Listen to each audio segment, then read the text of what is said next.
سلام سلام زخبركم تخاتلتنا كم يكنيكم كم يعلقكم باركس مسمولت أنكم كتلو نتمنخو لما عالت خالك كم تزحلف زرعنايو مقدسلتناي شمونت عينتات قنقو أقابا بويدما part of speech مقدسلتو هنرينا أبزا حلفة كم ذكر بزعبا noun رينا نيرنا كمون pronoun رينا نيرنا حجها بزعبا كتل ويدما بزعبا adjective كم رينا سلازي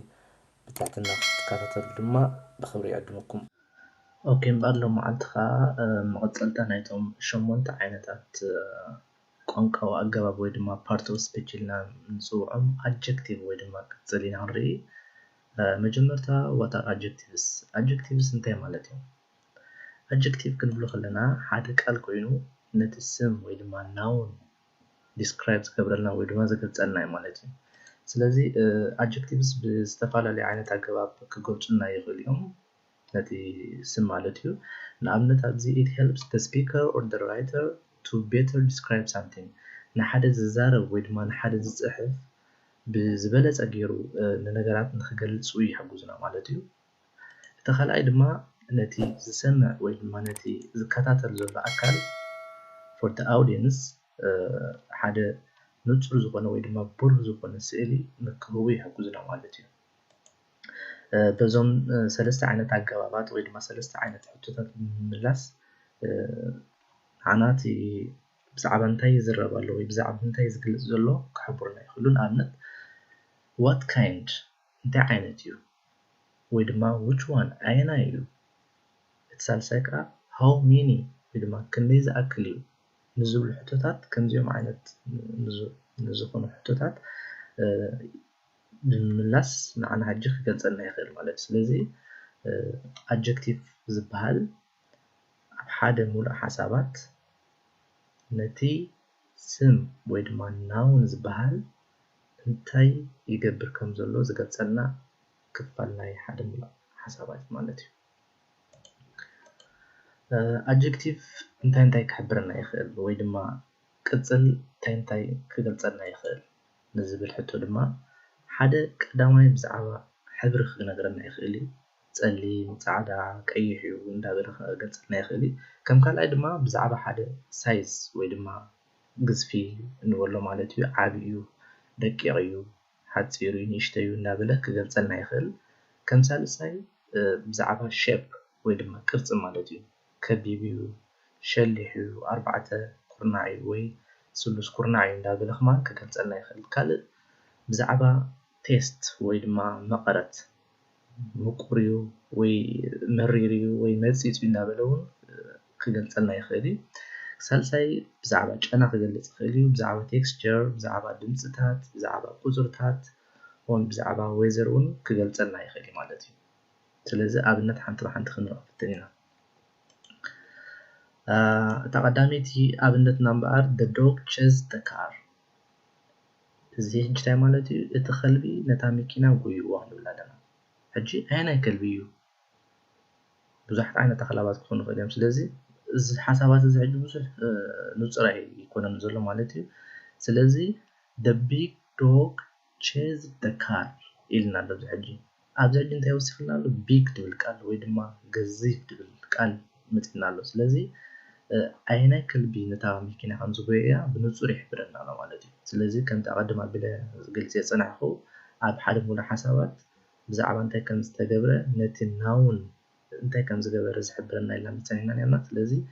እቲ ገጅፍ ከልቢ ነታ መኪና ከም ዝጎየያ ይሕብረና ኣሎ ማለት እዩ ከም ካልኣይ the butterfly is flying እታ ጽምብላሊዕ ትነፍር ኣላ ዓይነት ጽምብላሊዕ ከመይ ዓይነት ጽምብላሊዕ ብዙሕ ዝሕብረና የለን ኣብዚ ግን እንታይ ኣለና the yellow butterfly is flying so እታ ብጫ ጽምብላሊዕ ትነፍር ኣላ ኢሉ ይሕብረና ስለዚ yellow ትብል ቃል ወይ ድማ ብጫ ትብል ቃል adjective ናትና ወይ ድማ ቅጽል ናትና ምዃና ትሕብረና ኣላ ማለት እዩ ስለዚ ነቲ ሙሉእ ሓሳባት ብሩህ ወይ ድማ ርዱእ ከም ዝኸውን ይገብረና ኣሎ ማለት እዩ ዝቅጽል ንብሎ ማለት እዩ ከም ሳልሳይ ኣብነት he brings apples ንሱ ቱፋሕ ወይ ድማ ሜለ ኣምጽኡ ለና ኣሎ ክንደይ تفهم تيدول كندي كيلو ويكندي بزي أم تيدول لكن زحبرنا يعني سلازم نطرح يكون دلوقتي try apples كم زنس try زحبرنا دلو so he brings 6 apples بلنا شجشت apples كم زنس أخي يحبرنا سلازي ناتي مولا حسابات نتصر ويدما بروف كيرو ولا مالتي نسو شجشت تفاح ويميلا أمتي the music sounds እቲ ሙዚቃ ድምጽ ገይሩ ብለና ኣሎ እንታይ ዓይነት ሙዚቃ ገይሩ ዓውዲ ኢሉ ቅስዲ ኢሉ ብርቱዕ ድዩ ወይ ኣሰልቻዊ ዓይነት ድምጽ ድዩ ዝገብር ዘሎ ዝገልጽ ነገር የለን ስለዚ ኣብዚ ግን እንታይ ኣለና the music sounds loud እቲ ሙዚቃ ብጣዕሚ ዓውዲ ኢሉ ስለዚ እቲ ዓውዲ ትብል ቃል ኣብዛ ሙሉ ሓሳባት እዚ ሕጂ ናትና adjective ስለዚ ብሕጽር ዝበለ adjective ነቲ ስም ወይ ድማ ነቲ ናውን እንታይ ከም ዝገብር ዘሎ ወይ እንታይ ዝገብር ዘሎ ኣብሪሁ ዝገልጸልና adjective ነው ማለት እዩ ዓይነታት ቅጽል ምስ ንርኢ ድማ ክልተ ዓበይቲ ክፋላት ኣለውና ንሳቶም ድማ possessive adjectives ወይ ናይ ዋንነት ቅጽል እቲ ካልኣይ ድማ demonstrative adjective ወይ ድማ ናይ ኣመልከቲ ቅጽል ኢልና እንገልጾም ማለት እዩ ሓንቲ ብሓንቲ ክንሪኦም ክንፍትን ኢና possessive adjective ክንብል ከለና ኩሉ ግዜ ናይ ዋንነት ዝገልጹ ኮይኖም ንኣብነት ከም ማይ ማለት ካ ናተይ ክኸውን ከሎ your ድማ ናትኪ ወይ ናትካ ክኸውን ይኽእል እዩ his ድማ ናቱ her ድማ ናታ its ድማ ናቱ ወይ ናታ ክኸውን ይኽእል እዩ our ድማ ናይ ሓባር ናትና ክኸውን ይኽእል እዩ your ድማ ናትኩም ወይ ናታትክን ናይ ሓባር ናይ ብዙሕ ማለት እዩ ዝሕጂ and the last one is their ድማ ናትን ወይ ድማ ናቶም ክኸውን ይኽእል ማለት እዩ ስለዚ possessive adjective እንብሎም ኩሉ ግዜ ናይ ዋንነት ዝሕብሩና ቅጽል እዮም ማለት እዩ ሓንቲ ብሓንቲ ኣብነት ክንሪኢና ኣብዚ እንታይ ኣሎ እቲ ናይ ዋንነት ከም ዝሕብሩና ማለት እዩ ኩሉ ግዜ ድማ እዚኦም ናይ possessive adjectives እንብሎም ኩሉ ግዜ ቅድሚ እቲ noun ወይ ድማ ቅድሚ እቲ ስም እዮም ዝመጹ ማለት እዩ ከም ኣብነት my pen is green my ድብል ቃላት ሕጂ ናትና ቅጽል ወይ ናትና adjective እዩ pen ኣብዚ ናትና noun እዩ ወይ ስም እዩ ስለዚ my ቅድሚ noun መጽኡ ማለት እዩ ስለዚ እንታይ ማለት እዩ ሕጂ ፒሮይ ቀጠልያ እያ እዚኣ ፒሮ ዛናተይ ቀጠልያ ኢለይ ንዛረብ ናተይ ምዃና ይሕብራሉ ማይ ማለት ኣብዚ ሕጂ ናተይ ይኾን ኣሎ ማለት እዩ ፒሮይ ቀጠልያ እያ ማለት እዩ ከላይ your book is new your ሕጂ ናቱ ምዃኑ ናይ ሓደ ሰብ ምዃኑ ዋንነቱ ምዃኑ ይሕብራሉ ማለት እዩ ከላይ ነገር ከ book ድብል ቃል ኣብዚ ሕጂ ናትና ናውን your ካ ቅድሚ book መጽኡ ማለት ስለዚ መጽሓፍካ ሓድሽ እዩ ይብለሉ ማለት እዩ ናቱ ዋንነትካ ይገልጽ ኣለኹ ከምዚ ኣብ ዛብራና ድማ ቅድሚ ስም ይመጽእ ዝብል ነገር ከ እዚኣ ቡክ ናታ ስም ክትከውን ከላ ታ your ካ ታ possessive adjective ማለት እዩ ወይ ድማ ታ ናይ ዋንነት ቅጽል ነላ ማለት እዩ her dog is small ናታ ከልቢ ንእሽተይ እዩ ወይ ንእሽተይ እያ ንብል ኣለና ማለት እዩ ኣብዚ her ዝሕጂ እቲ ከልቢ ናታ ምዃኑ ዋንነት ይሕብረና ማለት እዩ እቲ ዶግ ድማ ከም ናውን ስለዚ ኣብዚ እንታይ ክንርዳእ ንኽእል ማለት እዩ ኩሉ ግዜ እዞም possessive adjectives ቅድሚ ስም ከም ዝመጹ ይሕብረና ኣሎ ማለት እዩ ካልኣይ ዓይነት ናይ adjective demonstrative adjective ወይ ድማ ኣመልከቲ ቅጽል ንብሎም ኮይኖም ኣብዚ ክልተ ዓይነት ኣለና ንሱ ከዓ singular and plural ማለት ከዓ ናይ singular ማለት ብሓደ ብውልቂ ክኸውን ከሎ plural ከዓ ናይ ብዙሓት ማለት እዩ ኣብዚ ሓንቲ ክንርዳእ ዘለና ብዛዕባ ናይ ምምልካት ክንዛረብ ከለና ኣብዚ ወይ ድማ ኣብቲ እንዳበልና ኢና ንዛረብ ወይ ድማ here and there እንዳበልና ማለት እዩ ኣብ singular ክኸውን ከሎ ወይ ኣብ ንጽል ክኸውን ከሎ this እዚ ወይ ኢዛ እንዝብል ትርጉም ይህበና ማለት እዩ ኣብ plural ኣብ ናይ there ድማ ወይ ኣብ ካባና ርሕቕ ኢሉ ዘሎ ንኽንምልክት ወይ ክንሕብር ከለና እንጥቀመሉ ኮይኑ እቲ ወይ ድማ እታ እንዳበልና ክንሕብር ንኽእል ማለት እዩ ከም ኣብነት ኣብዚ እንታይ ክንርኢ ንኽእል this hat እዛ ቆቢዕ ንብል ኣለኹ ማለት እዩ እዛ ቆቢዕ ሕጂ እዛ ቆቢዕ እዚኣ ኣብ ጥቓይ ከም ዘላ ማለት እዩ ልክዕ እንዳመልከትኩ እዛ ቆቢዕ ኢለ የመልክት ኣለኹ ካባይ ርሕቕ ንዘላ ቆቢዕ እንድሕር ክዛረብ ኮይኑ ከዓ that hat ወይ ድማ እታ ቆቢዕ ኢለ ይሕብር ኣለኹ ማለት እዩ ኣብ ናይ ፕሉራል ምስ ንመፅእ ክልተ ዓይነት ኣለውና ማለት እዩ this on those ኢልና ከዓ ንገልፆም ደስ እዚኣቶም ክኾኑ ይኽእል እዚኣተን ወይ እዘን ወይ ከዓ እዞም those ድማ እሳቶም ወይ ድማ እሶም እንዳበልና ክንገልፅ ንኽእል ማለት ስለዚ ብዛዕባ ፕሉራል ወይ ድማ ብዛዕባ ብዙሓት ነገራት ኣብ ጥቓና ዘለዉ ክንገልፅ ምስ ንደሊ this ንብል ማለት እዩ this ማለት ከዓ ኣብ ጥቓና ኣሎ ማለት here which is very close to us እዘን ቆቢዕ እዚአን ንብል ኣለና ማለት እዩ ወይ ድማ ካባና ርሒቐን ዘለዋ ብዙሓት ቆቢዕ ድማ እቲአን ቆቢዕ ኢልና እንዳመልከትና ንሕብር ኣለና ማለት እዩ እዚ ናይ ዴሞንስትራቲቭ ኣጀክቲቭስ ብዛዕባ ኣብ ርሕቐት ኣብ ቀረባ ወይ ኣብ ርሑቕ ኣሎ እንዳበልና ኢና ክንገልፅ ንኽእል ማለት እዩ ሓንቲ ብሓንቲ ኣብነት ክንርኢ ኢና ማለት እዩ እዚ this chair is broken ሕጂ ኣብዚኣ this ትብል ዘላ ቃል እዛ የመልክተና ማለት እዛ ሴድያ ሰባር እያ ሕጂ እዛ ሴድያ ናይ ግድን ኣብ ጥቓ ያላ ኣብ ጥቓና ኣላ ማለት እዩ ብዛዕባ እዛ ኣብ ጥቓና ዘላ ሴድያ ክንዛረብ ንሕር ኮይና እዛ ሴድያ ሰባር እያ so which is singular this ተጠቂምና ኣለና ማለት እዩ እዛ ሴድያ ሰባር እያ ካልኣይ that car is cheap which is that ሕጂ ብዚ እንታይ እዩ ኣብ ርሑቕ ንዘላ ነመልክት ኣለና ማለት እዩ which is እታ መኪና ክብርቲ እያ ሕጂ ብዙሓት መኪና እውን ክኾና ክኽእላን ሕጂ those cars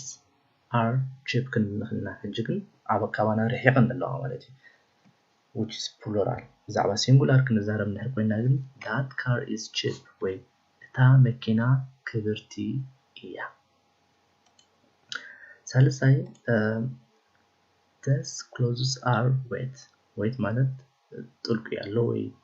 ጠልቂ ኣሎ ማለት እዩ ደሎ ስለዚ እዘን ክዳውንቲ ጥልቅያት እየን እዘን ክዳውንቲ ሕጂ ኣብ ጥቓና ኣለዋ ምሳና እየን ዘለዋ እንደገና ብዙሓት ምዃነን ከዓ ወይ ከዓ ወይ ድማ ኣብ ከባቢ ምሳና ከም ዘለዋ ከዓ ንሕብር ኣለና ምክንያቱ እዘን ክዳውንቲ ጥልቅያት ምዃነን ኣብ ጥቓና ከም ዘለዋ ከዓ ንሕብር ኣለና ማለት እዩ እታ ናይ መወዳእታ those birds are flying እተን ኣዕዋፍ ነፊረን ካባና ርሒቐን ከም ዘለዋ ከዓ የመልክተልና ማለት እዩ which is plural and ካባና ከዓ ኣብ ጥቓና እውን ከም ዘሎ ማለት እዩ those ኢልና ማለት እዩ ቅፅል ኣበየናይ ቦታ ክመፅእ ይኽእል ንዝብል ሕቶ ድማ ኣብ ክልተ ክፈሊና ክንርኢ ንኽእል ኢና ማለት እዩ ንሱ ከዓ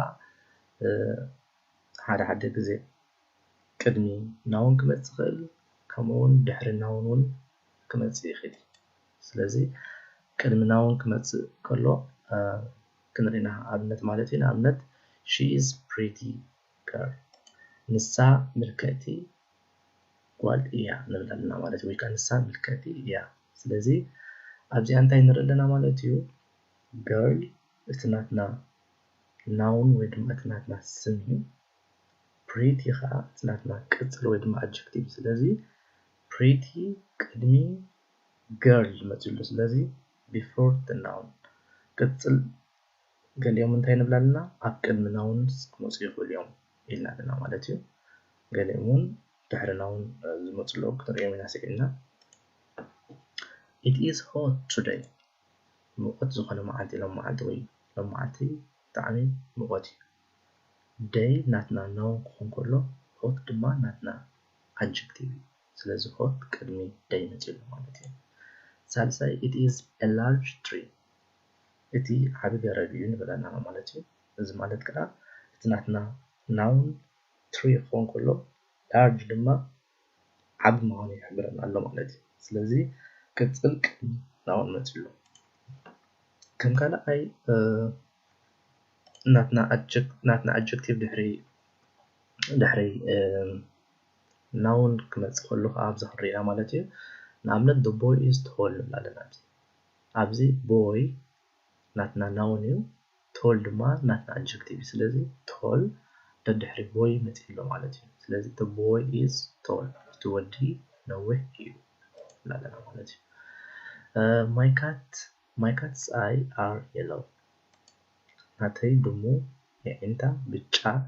لنا مالتي تناتنا noun cats كون كله تناتنا adjective كأبزي yellow هنا مالتي سلازي yellow دحري من متلو دحري cats ثالثاي my daughter is beautiful daughter ناتي quality كون كلا beautiful كا ناتي adjective مالت ناتنا قتلي سلازي تدحر من متلو تدحر daughter أبزي أبي حتر زبالة ناتنا adjective كلمة noun كسرع يخيلي كمون دحر noun كسرع يخيلي دحر noun كسرع خلا كل جزء تي قتل كلمة noun مت مالتي هذا دحر noun كما تقول لك تي void double weight noun قدم مت بالفريقة تي ناتنا adjective ويناتنا قتل مت مالتي سلازم بعرض خبركم تخططتنا إنه مع تزولكون زين نيران طيب بهالقرب ترديناهم قناة تسفى يقدر لك عبز حلفة بستفعل على عينت part of speech ويدما ناي قانكو أقابات رينانيانا نساتم دما بزعبا nouns رينانيانا بزعبا verbs verb to be رينانيانا لما عدخل بزعبا adjectives رينانيانا سلازي قرب كم حاجة زي خلنا إزولكون قلق حتوتات إذا ما تقولون لهم معلتي ناتن ملس دما عبز مت حيزلكم كمزيز لازم بزك عليكم سمو دما نازين كتفتنوهم لك كم أي غزا كتحسبون مالتي هاديا تقدامي تيوتونا بزعبا which of these verbs is a noun كابزيوم أينا يو وتي سموي دما تناون زبحال هلو مالتيو كنتاتو تتالوانا تخليت دما identify the common noun the sentence below المرجي تارينا نيرنا بزعبا noun أبكل تخمز غفولو common noun and proper noun ويدما ناي حبار سمن ناي ولك سمن إلنا أبكل تارما إلنا نيرنا سلازي زي أمك أبدي علونا نزلوك نفتنهم كالب زعبا verb رئينا نيرنا مالت verb to be like am are is a present form كون كله رئينا نيرنا كمون a past form كون كله a feature ون رئينا نيرنا سلازي نلما عتكن بزعبا a present form بزعبا verb to be زين حمش حتتات نفتنن እታ ሳልሰይቲ ብዛዕባ ናይ ልምዓት ዝነበረትና መደብ ማለት እዩ ብዛዕባ ናይ adjectives ወይ ድማ ቅጽል ኣየናይቲ ቁኑዕ ዝኾነ adjective ኣብተን ተዋሂበናና ዘለዋ ቦታ ከነእትወ ንፍትን ስለዚ ብዝካለና ነዝን ዝተፈላለዩ ዓይነታት ሕቶታት ፍቲና ንምፃእ ኣብ ዝመፅእ ድማ ናተን መልሲ ሒዘልኩም ንመፅእ ስለዚ ፅኒልኩም ዝተኸታተልኩምኒ ብልቢ የመስግነኩም ክሳብ ኣብ ካልእ ጊዜ ንራኸብ ሰሰናዩ ቻው